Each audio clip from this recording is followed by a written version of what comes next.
Abantu bano Bagumbye wano n'ebintu byabwe bategeezezza nti ekibawaayiriza okusiba engugu ne bagomba ku poliisi y'omu ku mutuuze munaabwe wamazeeko emirembe nga batiisatiisa okubasindikira ebyookola bibatte. Bannyonnyodde nti ono bazze bamulopa ku poliisi enfunda eziwera naye ng'amaayo ennaku 2 ku 3 n'ayimbulwa n'addayo ku kyalo ate n'abatigomya. Samuel Rwamatini agasseeko nti omukyalo ono amanyiddwa nga Mbabazi Penina alinako abantu abafa ku kyalo era nga bano baagenda okufa nga bategeezezza nti ye yabatta era naye ng'alabula nti singa tebamwesonyiwa nabo agenda kubatta abamalewo. Abatuuze bano Abagumbye ku poliisi bategeezezza nti tebagenda kuvaawo okutuuka nga poliisi ebayambye ku mukyalo ono abasuza ku tebuukye. Bamusindikadde mu kyalo tubeere wano agende mu kyalo kyaffe tubeere ku poliisi etukuume.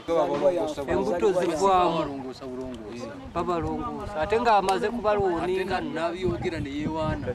Tulumizibwa nnyo omukyala ayina ebigambo bibi. Ekyasooka omusajja Kawuki yagula ekibanja n'amuguliramu munda yagamba anguze naye tajja kubeerawo. Omusajja yatumbibwa motoka n'afa n'omukazi omutumiziiko mulundi gumu. Olaba ndi wano nzadde abaana bana naye sirabakona simanyi kibatta. Abantu abamaze ku kyalo bw'oleekaana naye akuwa ennaku ezo oba 3 awo ng'avaawo ng'aziramu bw'addamu ng'agamba gwe tojja kumala ennaku ezo. Abakazi bonna embuto bwe babeera n'embuto akugamba gwe olubuto olwo wewekulembeza tomanyi ky'ojja kuzaala.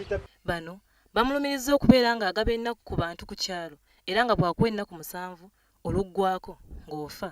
Era bano bagamba nti baagala kati poliisi ebayambe okubaggyirawo omutuuze ono ku kyalo era nga tebagenda kwamuka poliisi okuggyako ng'ono omukyala avudde ku kyalo kyabwe.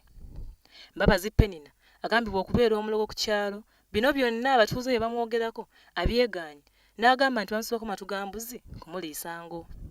Agasseeko nti bamulumiriza n'okutta bba kyagamba nti tayinza kutta wayata w'abaana be. Penina asangiddwa ku poliisi ng'ayagala poliisi emuyambe ku batuuze bano abaagala okumumiza omusu era nga basabye emyezi 8 gyokka akungula ebirime bye abaviire ku kyalo kyabwe. Mampe amezi wakatano wakukaka wamushanju kwamalesa somutukati gona hata kwate kubo ite polisi eyemerereti banyemerere bambasibe mpaye ende Burundi tukugamba nganye kati hali aho tari kika cyanje tari umuntu ndebezaho wali banya kugenda sanga tukatandikaye ejo. Yo omuduumizi wa poliisi Mubende Ssalongo Engule Joseph ategeezezza nti ebikolwa by'ekirogo bibuutikidde ebitundu ebisinga obungi mu Mubende naye n'asaba abatuuze obutagezaako okutwalira amateeka mu ngalo eri abantu abo abateebereza okubyenyigiramu.